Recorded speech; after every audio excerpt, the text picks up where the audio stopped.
They say Pennsylvania shelters are the best. Like there's a swing, pots, raised platforms for tents, multiple bunk rooms,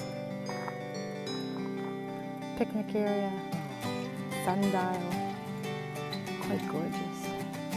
And to the water. I like it. Top Bunk at Shelter will be the name.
Here I am, trail magicking. Right here, here's my little table. Had some people come by. I'm back on the trail. Just this last moment as my final goodbye to the trail, at least for the summer. Had to get off for a multitude of reasons, but I am happy. I'm happy with my decision, and hopefully I'll be out there again next summer. Anyway, bye everybody. Thanks for joining me on the journey.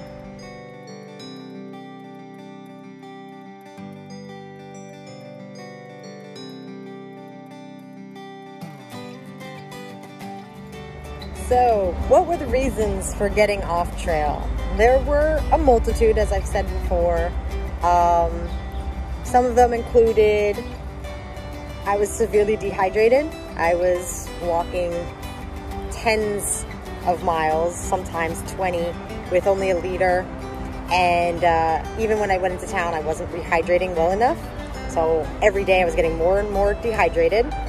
And I was getting more and more tired. I was hiking pretty much 12 hours days. I would wake up at 5:30, hike by 6, I'd be finished by 6, I'd eat dinner, and then I'd pass out and I'd do it again and again.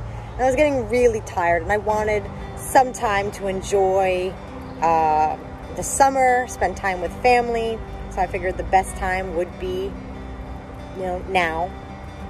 And then also, I had my ankle issue. It seemed to be getting worse. I had more swelling than I was typically used to, and it was time to give it the full break that it needed. I do have to say that the real driver for me getting off trail was I had an epiphany. Now, with major dehydration, I had hiker brain. I couldn't make major decisions. My mental faculties were pretty much shot. So when I had the epiphany of, I don't want to kill myself doing the trail, I don't want to hurt my ankle any more than I already have, I said, wow, it's amazing that I even had that thought. I have to get off trail right now. And I am happy with my decision, and it will not stop me from finishing the trail someday.